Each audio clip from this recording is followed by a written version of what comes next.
मैं इंडिया का फ्लैग रख के गई थी अपने बेड पे ऊपर अच्छे से, दैट जब मैं वापस आऊँ तो मैं उसको हग करके कहूँ कि yes I made it happen.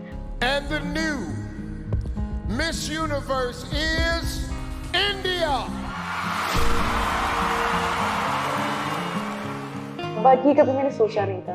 Before wearing the crown मैंने उसका माथा टेका। पर मेरी मॉम ने कभी मुझे ऐसे नहीं प्रेशराइज किया कि मैं डॉक्टर हूँ, तुम भी आगे डॉक्टर बनो। हॉकी खेलती थी, स्विमिंग करती थी, बैडमिंटन, चेस खेलना, एक्टिंग, थिएटर करना, तो हर चीज़ में मुझे हमेशा शौक था कि हर कुछ ना कुछ करती रहूँ।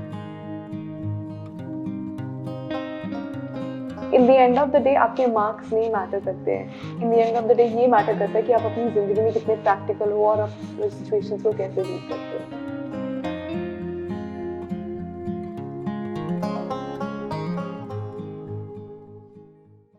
हरनाज आपल्या सोबत आहे. हरनाज, सगळ्यात आधी तुझं खूप खूप अभिनंदन. मतलब तुझं मराठी समजते आपको? थोड़ी थोड़ी समझती हूँ। ओके, मतलब कॉन्ग्रेचुलेशंस कि इंडिया को 21 साल से वेट था इस अवार्ड का एंड वो आप लेके आई.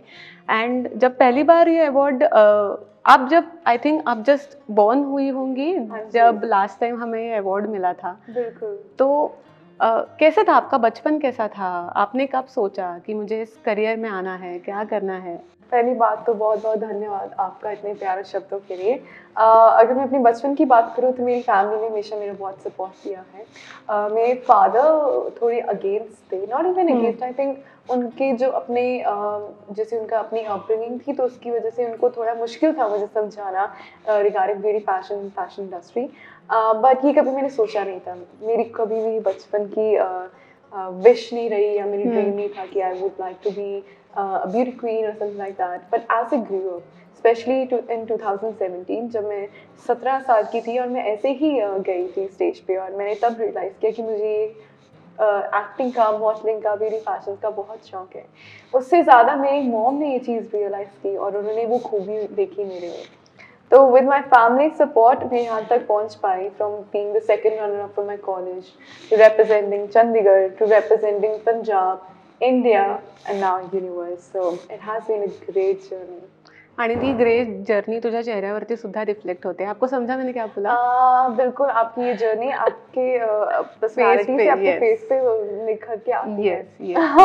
आणि मला माझ्या ऑडियन्सला सांगायचं, आपला इंटरव्ह्यू सुरू व्हायच्या आधी मी तिला जस्ट विचारलं की मी तुम्ही म्हणू की तुम म्हणू, तर ती मला खूप इझिली म्हणाली की तुम म्हणा, चालेल म्हणून. कारण तिच्यातली हीच क्वालिटी है कि जो सारे आंसर्स दिए थे ना, उसी से सारों के मतलब दिल जीत लिए थे. एंड अभी भी आपने जो ये आंसर दिया कि तुम बोल दो चलेगा, मुझे कोई प्रॉब्लम नहीं है, तो ये भी बहुत ग्राउंड टू अर्थ जिसे बोलते हैं ना. बिल्कुल, मैं ये मानती हूँ कि भाषा प्रॉब्लम नहीं है, language is not the barrier, your expressions are the barrier. आपको किस वे में आप आर्टिकुलेट करते हो अपने वर्ड्स को, वो बहुत ज़रूरी है.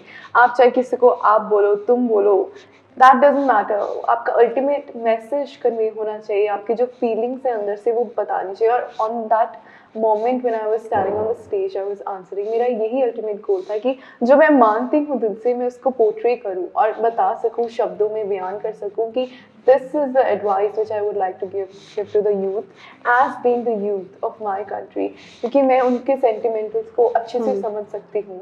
एंड मुझे पता है उनको क्या भी, किस चीज़ की मोटिवेशन, किस चीज़ की ज़रूरत है. So whatever I felt I said it rather than being very materialistic और एनीथिंग लाइक दैट.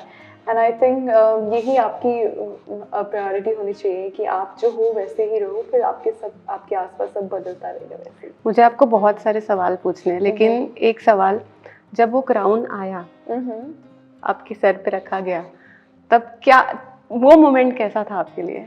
वेल वो मोमेंट मेरे लिए बहुत मुश्किल है एक्सप्लेन करना शब्दों में, क्योंकि जब वो क्राउन मेरे सिर पे डाला तो I realise that this is happening, ये सच है. और उसके साथ ही उसी वक्त मुझे ये रियलाइज़ हुआ कि ये बहुत बड़ी रिस्पॉन्सिबिलिटी है. एंड आई थिंक आपने वो वीडियो में भी देखा होगा that before wearing the crown मैंने उसका माथा टेका. You know, like in my community also हम हर चीज़ को करने से पहले उसका आशीर्वाद देते हैं, अरदास करते हैं, उसके लिए दुआ करते हैं. So before taking the responsibility of Miss Universe crown and जो उसके साथ इतनी ब्यूटीज आती हैं, मैं उसका पहले आशीर्वाद देना चाहती हूँ. वो हमारे इंडियन कल्चर में ही है, आई थिंक. तो मैंने वो दिया and then I was ready कि हाँ अब मुझे पता है कि मैंने क्या करना है अपनी ज़िंदगी में और इस जो रेनिंग टाइम है इसको किस ढंग से यूज़ करना है. That was the emotion running in my mind. आपका एक मूवमेंट बहुत वायरल हुआ था, वो था चक दे फटे वाला मूवमेंट. और जब आप मुंबई एयरपोर्ट पे आई ना, मुझे लग रहा था कि मैं चक दे इंडिया मूवी देख रही हूँ, क्योंकि Wow. जब चक दे इंडिया मूवी में जैसे बताया है कि हॉकी टीम इंडिया जब रिटर्न आते हैं तब एयरपोर्ट पे क्या माहौल होता है, आप जब आ रही थी एयरपोर्ट पे तो पूरा मुझे वैसे ही लग रहा था वो वीडियोस में देख के माहौल. तो वो चक दे फटे वाला मोमेंट और वो सब पूरा एयरपोर्ट पे आना, सामने इतनी सारी ऑडियंस है, आपको वेलकम कर रही है, सेलिब्रेट कर रही है, Yes. वो मोमेंट कैसा था आपके इट्स वेरी टची फॉर मी क्योंकि मैंने हमेशा ही बोला कि हमने करके दिखाया. मैं ये नहीं कहती कि मैंने किया है. We as India has made this happen. हमने सबने इतनी मेहनत की है, सबने इतना प्यार दिया है, यकीन रखा है मेरे पे, मुझे मौका दिया कि मैं इंडिया को रिप्रेजेंट करूँ इतने बड़े स्टेज पे. And well, that was unofficial welcome, to be honest. अभी officially welcome होना है. And वो देखकर ही मैं इतनी खुश हो गई. And I'm so excited कि officially क्या होगा. And सबने जब वो जिस ढंग से मेरा वेलकम किया and सबने बोला कि Chak De India with me, they said चक दे फटे इंडिया. बहुत ही मतलब दिल से ना, मतलब मुझे ऐसा लगा हाँ कुछ किया है, नाज लेकर आई है. आप जब इजराइल के लिए जा रही थी, वो वाला एयरपोर्ट मोमेंट और जब आई, जब मैं गई थी, this is a very fun fact about me that when I left for Mumbai, तो जो मेरा बेड था वहाँ पर मैं इंडिया का फ्लैग रख के गई थी. And my team knows that. वहाँ पे इजराइल में, यहाँ मुंबई से जाने से पहले इजराइल जाने के लिए मैं इंडिया का फ्लैग रख के गई थी अपने बेड पे ऊपर अच्छे से, दैट जब मैं वापस आऊँ तो मैं उसको हग करके कहूँ कि yes I made it happen, I actually did it right. And जब मैं गई यहाँ से तो I remember I was holding the flag of my country and मैं उसको अच्छे से हग कर रही हूँ. And I was saying this to myself that this is the time for you to shine, Harnaaz. अभी नहीं तो कभी नहीं. और इतने साल इंतज़ार किया है, तू करके दिखा. वो लेकर आ क्राउन और सबके साथ सेलिब्रेट कर, क्योंकि बहुत बहुत बहुत लंबा टाइम है और हर साल लड़की इतनी मेहनत करती है. तो बहुत प्रेशर भी था क्योंकि हमारे पास सिर्फ 30 days थे. तो that was the thing which was running in me and I was so excited to go to Israel, क्योंकि बहुत ही सुंदर कंट्री है और लोग भी बहुत प्यारे हैं जैसे इंडिया में है. आपने स्टार्टिंग में कहा कि आपको मॉडलिंग में कुछ करियर करना है, ऐसे कुछ आपने बचपन से सोचा नहीं था. तो आप स्कूल में कैसी थी, फेवरेट सब्जेक्ट कौन सा था? और आपकी मम्मी गायनेकोलॉजिस्ट है, तो आपको भी ऐसे था का बचपन में कि मुझे भी मम्मी की तरह डॉक्टर बनना है, कुछ करना है?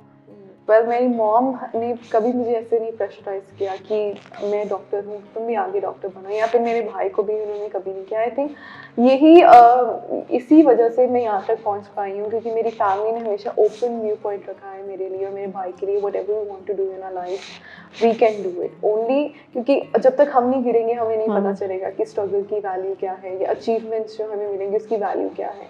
एंड पहले मैं हमेशा सोचती थी I want to become a lawyer, क्योंकि मेरे ग्रैंडपा, मेरे नाना जी वो लॉयर थे और एमएलए थे.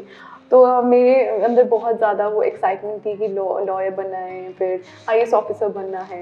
एंड स्टडीज़ में हमेशा मैं कीन रही हूँ. उसके साथ एक्स्ट्रा करिकुलम एक्टिविटीज़ में बहुत करती थी, जैसे हॉकी खेलती थी, स्विमिंग करती थी, बैडमिंटन, चेस खेलना, एक्टिंग, थिएटर करना. तो हर चीज़ में मुझे हमेशा शौक रहा है कि हर कुछ ना कुछ करती रहूँ, क्योंकि थैंकफुली मैं हमेशा बैलेंस करती थी अपनी स्टडीज़ को और अपनी अदर एक्टिविटीज़ को. इसकी वजह से सब कुछ अच्छा चलता रहा और ऐसे ही मैंने धीरे धीरे सीखा ज़िंदगी में मुझे ये करना है. और सबके लिए जो ये देख रहे हैं उनको ये एडवाइस करना चाहती हूँ कि in the end of the day आपके मार्क्स नहीं मैटर करते हैं. In the end of the day ये मैटर करता है कि आप अपनी ज़िंदगी में कितने प्रैक्टिकल हो और आप सिचुएशंस को कैसे डील करते हो. एग्जैक्टली मैंने आपके एक इंटरव्यू में ये भी सुना था कि आपको भी बचपन में कुछ प्रॉब्लम्स थी और उनके साथ ऊपर आप ओवरकम करके आए हो, जो आंसर आपने स्टेज पे दिया था वहाँ पे. तो हरनाज़, ये पूरे इंडिया के लिए प्राउड मोमेंट थी कि आप क्राउन लेके आए हो इंडिया के लिए. तो बहुत ज़्यादा कॉन्ग्रेचुलेशंस, बहुत सारा प्यार हमारी ऑडियंस के तरफ से. और आपकी 2 मूवीज़ आने वाली है, if I am not wrong. हाँ जी. यस, तो मूवीज़ के लिए भी all the best. Thank you so much. It was lovely talking to you. कसं काय Mumbai? That's all what I know. एक बार चक दे फड्डे. Okay. चक दे फट्टे India. Thank you so much.